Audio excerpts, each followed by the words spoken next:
آج آپ کچھ انوکھا، کچھ نرالا، بڑا ہی پیارا سننے جا رہے ہیں۔ ان جیسا حسین رب نے کوئی اور بنایا ہی نہیں ہے۔ وہ شمس الضحیٰ ہیں، وہ بدر الدجا ہیں۔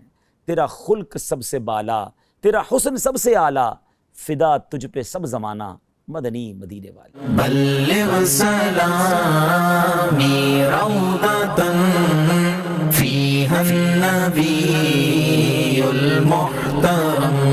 وہ ایسے آقا ہیں جن کو کوئی ایک بار دیکھ لے ساری زندگی ان کے حسن و جمال کے جلووں میں گم ہو جاتا ہے۔ جی ہاں، وہ آقا جن کا آپ نے بھی اور میں نے بھی کلمہ پڑھا ہے صلی اللہ تعالیٰ علیہ وسلم۔ وہ دکھتے کیسے تھے، وہ نظر کیسے آتے تھے، ان کا حسن کیسا تھا۔ لب کے لے آوا کتھوں سونا تیرے نال دا۔ پیارے پیارے اسلامی بھائیوں اور مدنی چینل کے ناظرین، آپ نے آج تک بڑے حسین لوگوں کے تذکرے سنے ہوں گے یا انہیں دیکھا ہوگا۔ ہو سکتا ہے بڑے دنیا کے حسین مقامات بھی دیکھے ہوں اور ان کا تذکرہ سنا ہو، مگر آج آپ کچھ انوکھا، کچھ نرالا، کچھ بڑا ہی پیارا سننے جا رہے ہیں۔ امید ہے جیسے جیسے آپ سنتے جائیں گے دل کی مرجھائی کلیاں کھلتی چلی جائیں گی، انشاءاللہ شوق دیدار بڑھتا چلا جائے گا۔ جیسے جیسے جو سنتے جائیں گے کئیوں کی آنکھیں اشک بار ہوتی چلی جائیں گی۔ کس کا تذکرہ ہونا ہے؟ اس حسین کی بات ہونی ہے، اس حسن و جمال کے پیکر کا تذکرہ ہونا ہے کہ ان جیسا پیارا، ان جیسا سونا، ان جیسا حسین رب نے کوئی اور بنایا ہی نہیں ہے۔ جی ہاں، آج اس ہستی کا تذکرہ ہونا ہے جس جیسا سونا، پیارا اور حسین رب نے بنایا ہی نہیں ہے۔ وہ حسن و جمال کے پیکر ہیں، وہ شمس الضحیٰ ہیں، وہ بدر الدجا ہیں۔ وہ ایسے آقا ہیں جن کو کوئی ایک بار دیکھ لے ساری زندگی ان کے حسن و جمال کے جلووں میں گم ہو جاتا ہے۔ آج نبی پاک صاحب لولاک صلی اللہ تعالیٰ علیہ وسلم کا تذکرہ خیر ہونا ہے۔ نہ کوئی آپ جیسا تھا، نہ کوئی آپ جیسا ہے۔ اے میرے پیارے اسلامی بھائیوں، آج کس کی زبانی یہ تذکرہ ہوگا؟ کس نے دیکھا اور کہ دیکھ کر دیوانہ ہو گیا؟ میرے آقا علیہ الصلوۃ والسلام کا حسن وہ ہے کہ جب سیدنا حسان بن ثابت رضی اللہ تعالیٰ عنہ نے دیکھا تو بے ساختہ پکار اٹھے، وَأَحْسَنُ مِنْكَ لَمْ تَرَ قَطُّ عَيْنِي وَأَجْمَلُ مِنْكَ لَمْ تَلِدِ النِّسَاءُ خُلِقْتَ مُبَرَّأً مِنْ كُلِّ عَيْبٍ كَأَنَّكَ قَدْ خُلِقْتَ كَمَا تَشَاءُ۔ نبی پاک علیہ الصلوۃ والسلام کی ذات وہ ہے جب ان کے حسن و جمال میں گم ہو کر مولانا جامی رحمۃ اللہ تعالیٰ علیہ نے قلم اٹھایا تو کمال کیا۔ اور آپ لکھتے ہیں، ہر کس کے لبے لالے ترا دیدہ بدل گفت، حقا کے چے خشکندہ عقیق یمنی را۔ وہ آقا ہیں کہ جب امام عشق و محبت اعلیٰ حضرت فاضل بریلوی رحمۃ اللہ تعالیٰ علیہ نے آپ کے چہرہ انور کے تصور میں گم ہوئے تو کیا لکھتے ہیں، خامہ قدرت کا حسن دستکاری واہ واہ، کیا ہی تصویر اپنے پیارے کی سنواری واہ واہ۔ کہیں لکھتے ہیں، کاف گے سوہا دہن یا ابرو آنکھیں عین صاد، کاف ہا یا عین صاد، ان کا ہے چہرہ نور کا۔ جب مولانا حسن رضا خان صاحب نبی پاک علیہ الصلوۃ والسلام کے جلووں میں گم ہوتے ہیں تو پھر کیا خوب لکھتے ہیں کہ ایسا تجھے خالق نے طرحدار بنایا، یوسف کو تیرا طالب دیدار بنایا، کونین بنائے گئے سرکار کی خاطر، کونین کی خاطر تمہیں سرکار بنایا۔ مفتی اعظم ہند مصطفیٰ رضا خان صاحب رحمۃ اللہ تعالیٰ علیہ جب قلم اٹھاتے ہیں تو کیا لکھتے ہیں کہ خدا کی سلطنت کا دو جہاں میں کون دولا ہے، تم ہی تم ہو، تم ہی تم ہو، یہاں تم ہو، وہاں تم ہو۔ اور پھر میرے شیخ طریقت امیر اہل سنت بانی دعوت اسلامی مولانا محمد الیاس عطار قادری دامت برکاتہ العالیہ جب قلم اٹھاتے ہیں، آقا کے جلووں کا تصور جماتے ہیں تو پھر کیا لکھتے ہیں، تیرا خلق سب سے بالا، تیرا حسن سب سے اعلیٰ، فدا تجھ پہ سب زمانہ، مدنی مدینے والے۔ پیارے اسلامی بھائیوں، آج اس ہستی کا تذکرہ کرنا ہے جس کا سارا عالم پروانہ ہے۔ جبھی تو مفتی اعظم لکھتے ہیں نا، تو شمع رسالت ہے، عالم تیرا پروانہ، تو ماہ نبوت ہے، اے جلوہ جانانا۔ اے جلوہ جانانا، اے جلوہ جانانا۔ آئیے اس جلوہ جانانہ کا تذکرہ سنتے ہیں، اور کس کی زبانی؟ جی ہاں، اس ہستی کی کہ جس نے ایک بار دیدار کیا پھر جن الفاظ کے ساتھ تعارف پیش کیا آج بھی سیرت کی کتابوں میں گویا سنہرے حروف میں وہ الفاظ لکھے جاتے ہیں، پڑھے جاتے ہیں۔ اگر آج واقعی آپ جاننا چاہتے ہیں کہ وہ آقا، جی ہاں وہ آقا جن کا آپ نے بھی اور میں نے بھی کلمہ پڑھا ہے صلی اللہ تعالیٰ علیہ وسلم، وہ دکھتے کیسے تھے، وہ نظر کیسے آتے تھے، ان کا حسن کیسا تھا، تو آئیے اب تیار ہو جائیے، تصور میں گم ہو جائیے۔ پیکر حسن و جمال رسول بے مثال بی بی آمنہ کے لال صلی اللہ علیہ وسلم کا رخ زیبا کیسا تھا، سنتے ہیں سیدتنا ام معبد رضی اللہ تعالی عنہا کی زبانی۔ ہجرت کا سفر ہے، نبی پاک علیہ الصلوۃ والسلام سیدنا ابو بکر صدیق رضی اللہ تعالیٰ عنہ کے ساتھ سفر پر رواں دواں ہیں۔ راستے میں وادی قدید کا مقام آتا ہے، ایک ضعیف خاتون ہے جو اپنے خیموں میں بیٹھا کرتی ہیں، آنے جانے والے مسافروں کو کچھ کھانے پینے کا سامان فروخت کیا کرتی ہیں۔ پیارے آقا علیہ الصلوۃ والسلام بھی اس خیمے پر پہنچتے ہیں، کچھ رقم دے کر کچھ کھانے پینے کا سامان خریدنا چاہتے ہیں۔ ان کے پاس کچھ نہ تھا، معذرت کر لی۔ نبی پاک علیہ الصلوۃ والسلام نے ان کے خیمے میں ایک بکری دیکھی جو بڑی لاغر تھی، اس کے تھن بھی سوکھے ہوئے تھے۔ میرے آقا علیہ الصلوۃ والسلام نے اجازت طلب کی کہ اگر آپ اجازت دیں تو اس بکری سے ہم کچھ دودھ نکال لیں۔ ام معبد یہ جانتے ہوئے کہ اس بکری نے دودھ نہیں دینا، پھر بھی اجازت دے دی۔ پیارے آقا علیہ الصلوۃ والسلام نے اپنے مبارک ہاتھ ان تھنوں پر لگائے۔ ہاتھ کس کے تھے؟ وہ تھن دودھ سے بھر گئے، اتنا دودھ نکلا کہ سب نے خوب دودھ پیا، بلکہ سارے برتن بھی دودھ سے بھر گئے۔ ام معبد رضی اللہ تعالیٰ عنہ یہ معجزہ دیکھ کر بڑی حیران ہوئی۔ میرے آقا علیہ الصلوۃ والسلام تو اپنا دیدار کروا کے چلے گئے، مگر ان کے سبحان اللہ گھر والوں کو دیوانہ بنا گئے، اس گھرانے کو اپنا دیوانہ بنا گئے۔ ابھی وہ ایمان نہیں لائے تھے۔ ابو معبد رضی اللہ تعالیٰ جب واپس آئے اور ام معبد کے جو شوہر ہیں گھر میں جب دودھ سے بھرے ہوئے برتن دیکھے تو پوچھتے ہیں کہ کون آیا تھا، یہ کیا معاملہ ہے؟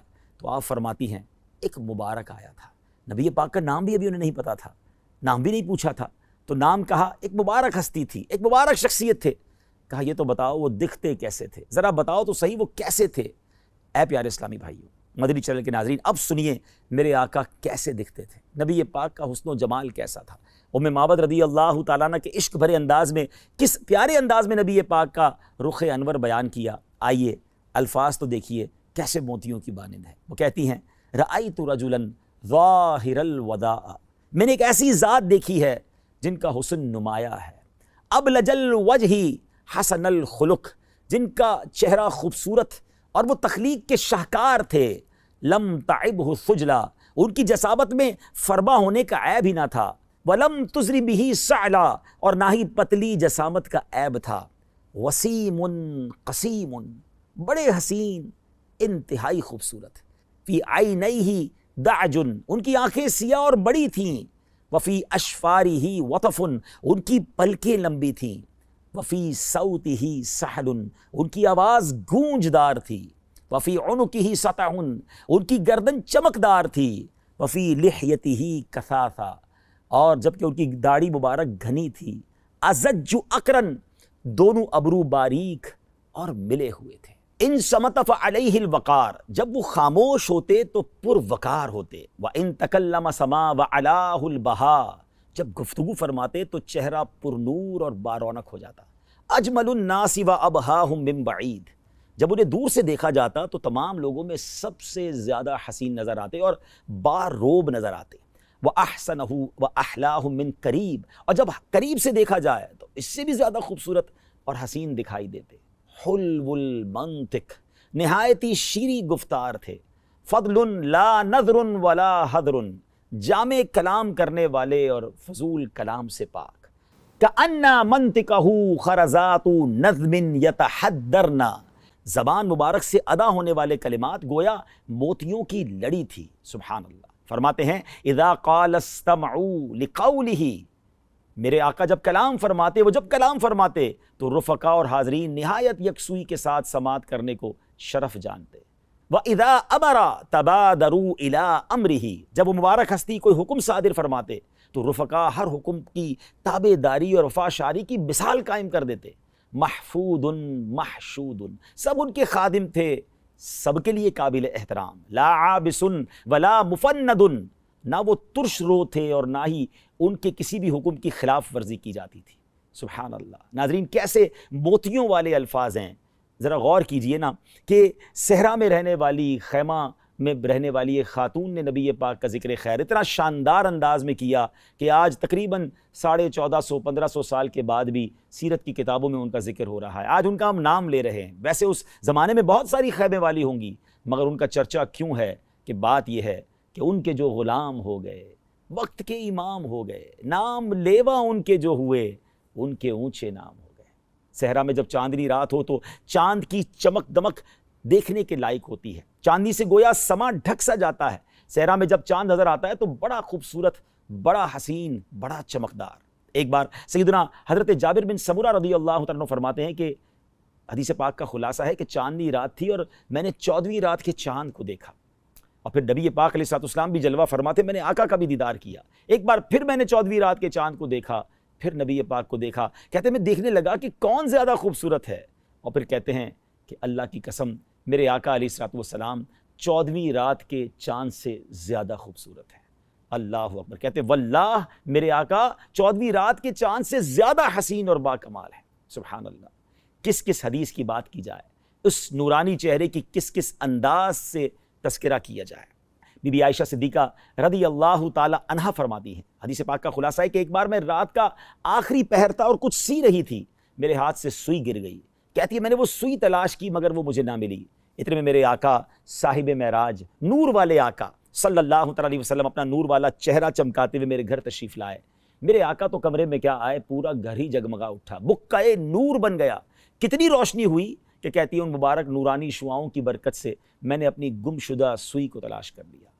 اے میرے پیارے اسلامی بھائیوں اور مدنی چینل کے ناظرین، آج ہم نے اپنے آقا، پیارے پیارے آقا، حسین آقا صلی اللہ علیہ وسلم کا ذکر خیر سنا ہے، ان کے سراپے کے بارے میں سنا ہے، ان کے حسن و جمال کے بارے میں سنا ہے، پھر کیوں کسی اور سے پیار کیا جائے، پھر کیوں کسی اور سے محبت کی جائے۔ ارے اگر محبت کرنی ہے، کسی کا دیوانہ بننا ہے، کسی کو آئیڈیل بنانا ہے، تو فقط نبی پاک علیہ السلام کی ذات کو اپنا سب کچھ بنا لیجئے، اپنی امیدوں کا محور بنا لیجئے، ان کی یاد میں تڑپا کیجئے، ان کے ذکر کو اپنی زبان پہ جاری کیجئے، اور آقا علیہ السلام کے دیدار کی تمنا دل میں رکھیے۔ تمنا یہ ہو کہ اے کاش کبھی ایسا بھی ہو خواب میں میرے، ہوں جس کی غلامی میں وہ آقا نظر آئے۔ ان کی سنتوں پر عمل کیجئے، ان کے فرامین پر عمل کیجئے، ان کی نافرمانی والے کام نہ کیجئے۔ الحمدللہ دعوت اسلامی کا ماحول وہ مدنی ماحول ہے جو عشق رسول کے جام ہمیں بھر بھر کر پلاتا ہے۔ آئیے اس ماحول سے وابستہ ہو جائیے، قافلوں میں سفر کیجئے، نیک اعمال پر عمل کیجئے، اور مدنی چینل دیکھتے رہیے۔ اس طرح کے سلسلے لے کر پھر حاضر ہوں گے۔ اللہ تعالیٰ مجھے بھی اور آپ کو بھی سرکار دو عالم علیہ السلام کا سچا عشق نصیب فرمائے، ان کے جلووں میں گم ہونا نصیب فرمائے۔ یہ تمنا کاش ہم سب کے لیے پوری ہو جائے کہ نجم کی اے خدا آرزو ہے یہی، عاشق زار کی آبرو ہے یہی، موت کے وقت سر ان کے قدموں میں ہو، دید ہوتی رہے دم نکلتا رہے۔ آمین بجاہ نبی امین صلی اللہ تعالی علیہ وسلم۔ لب کے لے آواں کتھوں سونا تیرے نال دا، لب کے لے آواں کتھوں سونا